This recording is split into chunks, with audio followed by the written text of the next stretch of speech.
এই দেখো আমি কিন্তু জাতীয় বিশ্ববিদ্যালয় অনার্স ভর্তি পরীক্ষার রেজাল্ট দেখতে পাচ্ছি। এই যে তোমাদের অ্যাপ্লিকেশন আইডি এবং ই দেখাচ্ছি, তোমাদের লিঙ্কটা আমি দিয়ে দিচ্ছি, যেখানে তোমরা রেজাল্টটা দেখতে পারবা। জাতীয় বিশ্ববিদ্যালয়ের ওয়েবসাইটগুলো পুরোপুরি ডাউন, নতুন লিঙ্ক তারা প্রকাশ করেছে, যার মাধ্যমে তোমরা এই ফলাফল দেখতে পারবা।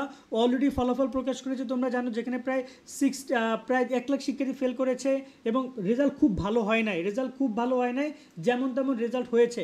এখন নতুন এই ওয়েবসাইটটা তোমরা কোথায় পাবা? দেখো, এই ওয়েবসাইটটা পাবা আমাদের ভিডিও ডিসক্রিপশনে এবং কমেন্টে, যেখানে রয়েছে এই অনার্স অ্যাডমিশন রেজাল্ট দেখার লিঙ্ক।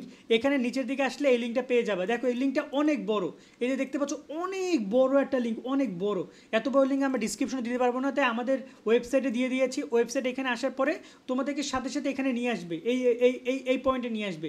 নিয়ে আসার পরে এখানে তুমি তোমার অ্যাপ্লিকেশন আইডিটা বসাবা এবং অ্যাডমিশন টেস্টটা বসাবা, তাহলেই তোমার এই যে দেখতে পাচ্ছ, আমি যেভাবে দেখতে পাচ্ছি অ্যাডমিশন, ওর নাম হচ্ছে মেহেদী হাসান এবং ও কোন কলেজে চান্স পেয়েছে, পলিটিক্যাল সায়েন্সে চান্স পেয়েছে, এসকে বারুদ্দিন কলেজে, আমি এই যে দেখতে পাচ্ছি। তো ঠিক এইরকমভাবে তোমরা সবাই নিজেদের রেজাল্টগুলো দেখে নিতে পারবা। জাস্ট এই ডিসক্রিপশনে থাকা এই লিঙ্কটাতে ক্লিক করো, এখানে আসলে খুব সহজে তোমাদের রেজাল্ট দেখা সব প্রসেসগুলো রয়েছে। আরও অনেক লিঙ্ক প্রকাশ করেছে, সেগুলো এই মুহূর্তে কাজ করছে না, বাট আমরা চেষ্টা করছি তোমাদেরকে সহযোগিতা করার সর্বক্ষণিক, এবং নিয়মিত আপডেটগুলো পেতে আমাদের সাথে যুক্ত থাকবা। আল্লাহ হাফেজ।